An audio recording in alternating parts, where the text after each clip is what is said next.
السلام علیکم ورحمۃ اللہ وبرکاتہ۔ نحمدہ ونصلی علی رسولہ الکریم، اما بعد۔ امید کرتا ہوں کہ آپ تمام ساتھی خیر و عافیت سے ہوں گے۔ دوستوں، ہم نے بارہا علماء کرام کی زبان سے یہ بات سنی ہے کہ اللہ تبارک و تعالیٰ نے 4 بڑی آسمانی کتابیں نبیوں پر وقتاً فوقتاً اتاری، اور ان 4 بڑی آسمانی کتابوں کے نام تورات، زبور، انجیل اور قرآن ہے۔ ہم سب یہ بات اچھی طریقے سے جانتے ہیں کہ تورات کو ماننے والے آج اس دنیا میں موجود ہیں اور وہ یہودی کہلاتے ہیں۔ اس کے علاوہ انجیل کو ماننے والے دنیا کے اندر آج بھی موجود ہیں اور وہ عیسائی کہلاتے ہیں، اور موجودہ دور میں انہوں نے انجیل کا نام بائبل سے تبدیل کر دیا ہے۔ جبکہ ہم اچھی طریقے سے جانتے ہیں کہ الحمدللہ قرآن کے ماننے والے وہ بھی اس دنیا کے اندر موجود ہیں، وہ اہل ایمان مسلمان کہلاتے ہیں۔ تو 3 بڑی کتابیں جن کی طرف دنیا کے 3 بڑے مذاہب منسوب کیے جاتے ہیں، لیکن آسمانی کتابیں چونکہ 4 ہیں اور چوتھی کتاب چونکہ زبور ہے، یہ کتاب اس وقت کہاں ہے، اس کے ماننے والے کون ہیں، کس مذہب سے یاد کیے جاتے ہیں، کیا ان لوگوں کا نام ہے، کس علاقے میں وہ لوگ پائے جاتے ہیں۔ اس کے علاوہ یہ جو زبور کتاب ہے، کیا یہ آج بھی اپنی اصلی شکل کے اندر موجود ہے یا نہیں، انشاءاللہ عز و جل اس کو تھوڑا سا صاف کرنے کی غرض سے آج میری آپ لوگوں کے سامنے حاضری ہوئی ہے۔ اللہ تعالیٰ مجھے حق بات کہنے کی اور ہم سب کو ان باتوں پر عمل کرنے کی توفیق نصیب فرمائے۔ دیکھیے، بات دراصل یہ ہے کہ اللہ تعالیٰ نے کم و بیش آسمانی جو کتابیں ہیں، اگر تمام کتابوں کی بات کر لی جائے تو علماء کے اعتبار سے علماء کا اس کے اندر اختلاف ہے کہ وہ آسمانی کتابیں بعض کے مطابق 104 ہیں اور بعض کے مطابق 313 ہیں۔ اللہ تعالیٰ نے ان 4 بڑی آسمانی کتابوں کے علاوہ کچھ صحیفے بھی نازل فرمائے تھے، آدم علیہ السلام پر بھی، ابراہیم علیہ السلام پر بھی، اور خود موسیٰ علیہ السلام پر تورات کے علاوہ کچھ صحیفے بھی نازل کیے گئے تھے، جس کا ذکر اللہ تبارک و تعالیٰ نے 30ویں پارے کے اندر فرمایا ہے، صحف ابراہیم و موسیٰ، سورہ اعلیٰ کے اندر۔ بہرحال اس صورت کے اندر اللہ تعالیٰ نے وضاحت کے ساتھ بتا دیا کہ صحیفے بھی اس کائنات کے اندر اتارے گئے، البتہ ان صحیفوں میں 4 کتابوں کا درجہ بڑا ہے، جن کا نام میں نے ابھی آپ کے سامنے لیا ہے۔ دوستوں، یہ بات سمجھنے کی ہے، اللہ تبارک و تعالیٰ نے ان 4 میں درجات کے اعتبار سے جو سب سے پہلے نازل فرمائی ہے وہ تورات ہے۔ حضرت موسیٰ علیہ السلام کو اللہ تعالیٰ نے بنی اسرائیل کی طرف پیغمبر بنا کر کے بھیجا۔ موسیٰ علیہ السلام نے بنی اسرائیل کو فرعون کے غم سے، اس کے ظلم اور زیادتی سے نجات دی، وادی سینا کے اندر یہ رہے۔ یہی وادی سینا وہ موقع ہے کہ جہاں پر پہنچ کر بنی اسرائیل نے موسیٰ علیہ السلام سے خود مطالبہ کیا کہ اللہ تعالیٰ کی طرف سے کوئی کتاب ہمارے اوپر نازل کروائیے تاکہ ہم اس کو دیکھ کر، اس کو پڑھ کر اس پر عمل کر سکیں۔ بہرحال اس قوم کے اندر بڑی ضد اور ہٹ دھرمی تھی، یہی وجہ ہے کہ اللہ تبارک و تعالیٰ نے جو کتاب ان کے اوپر نازل کی تورات، اس کے اندر احکام بڑے سخت تھے۔ اب جب ضدی قوم ہو، ہٹ دھرم قوم ہو، تو اس کو کنٹرول میں کرنے کے لیے احکام بھی سخت دیے جاتے ہیں۔ یہی وجہ ہے کہ جب انہوں نے سخت سخت احکام دیکھے تو وہی قوم جنہوں نے موسیٰ علیہ السلام سے اس کتاب کا مطالبہ کیا تھا، احکامات دیکھنے کے بعد خود ہی پلٹ گئے۔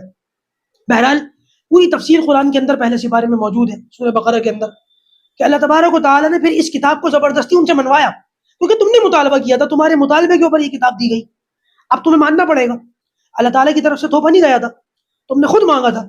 بہرحال پھر بعد اللہ خواستہ بنی اسرائیل نے اس کتاب کو لے لیا اور مانا بھی صحیح، لیکن پھر وہی ہوا کہ جس کا ڈر تھا، آہستہ آہستہ، کیونکہ ان کی طبیعتوں کے اندر ضد اور ہٹ دھرمی تھی، بے عملی تھی، تو یہ لوگ تورات کے اندر اپنی طرف سے کچھ باتوں کو گھٹا دیا کرتے تھے اور کچھ باتوں کو اپنی طرف سے شامل کر دیا کرتے تھے۔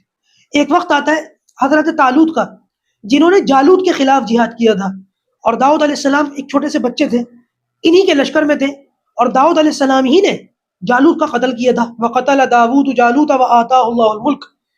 اللہ تبارک و تعالیٰ نے حضرت داؤد علیہ السلام کو بڑی خصوصیات سے نوازا تھا، اللہ کے جلیل القدر نبی بھی تھے، اور اللہ تعالیٰ نے ان کو بادشاہت بھی دی تھی، ساتھ ساتھ اللہ تعالیٰ نے لوہے کو نرم کرنے کی طاقت ان کو دی تھی۔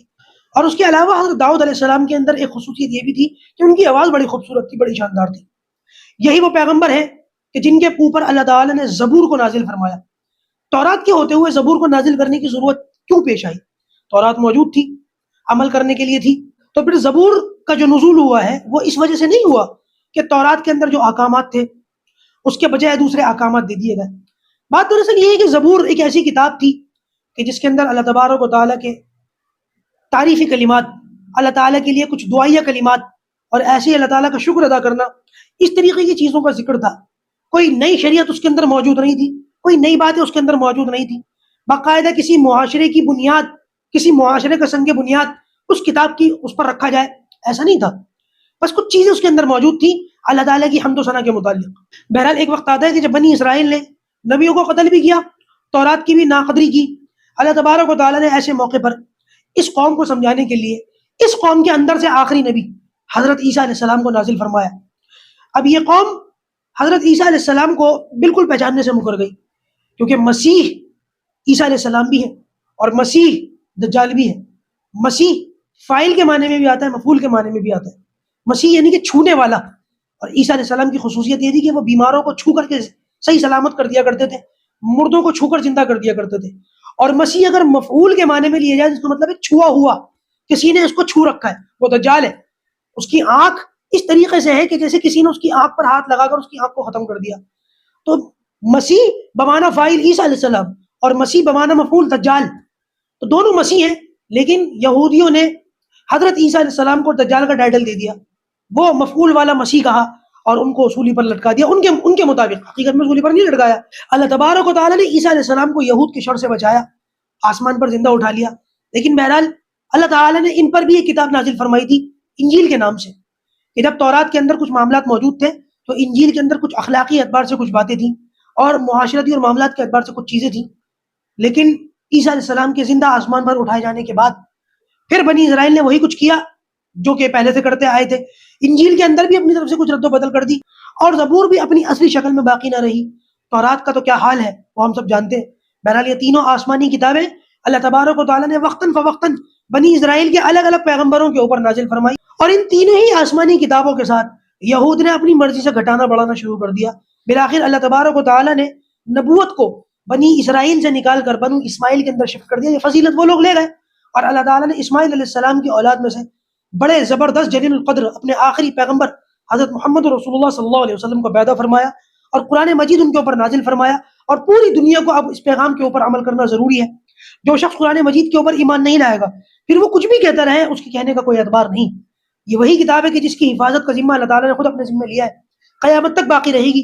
اس کے اندر وہ رد و بدل اور تبدیلی نہیں آ سکتی جو اس سے پہلے کی کتابوں کے اوپر آئی ہے، کیونکہ اللہ تبارک و تعالیٰ نے قرآن مجید کی حفاظت کا ذریعہ یادداشت کو اور حفظ کو بنایا ہے، لکھاوٹ کو اور کاغذ کو نہیں بنایا۔ بہرحال قرآن مجید کو پھر بھی لکھا تو جاتا ہی ہے تاکہ لوگ اس کو دیکھ کر کے آسانی سے پڑھ سکیں اور اس کے رسم الخط کو پہچان کر کے سمجھ کر کے اس پر عمل کر سکیں۔ تو بہرحال یہ 4 آسمانی کتابوں کی مختصر سی تاریخ تھی، اور زبور کے بارے میں بھی آپ کو پتہ چل گیا کہ یہ الگ سے ایک آسمانی کتاب کی حیثیت تو تھی، لیکن اس کے اندر احکامات نہیں تھے، بس اللہ تعالیٰ کی حمد و ثنا تھی۔ اسی لیے اس کی بنیاد پر باقاعدہ دنیا کے اندر الگ سے کوئی مذہب نظر نہیں آتا، بلکہ اگر دیکھا جائے تو اس زبور کو پرانی ہی کتابوں کے ساتھ ضم کر کے ملا کر کے لکھ دیا جاتا ہے۔ اللہ تبارک و تعالیٰ ہمیں قرآن مجید پر عمل کرنے اور اس کے پیغام کو ساری دنیا تک پہنچانے کی توفیق نصیب فرمائے۔ السلام علیکم ورحمۃ اللہ وبرکاتہ۔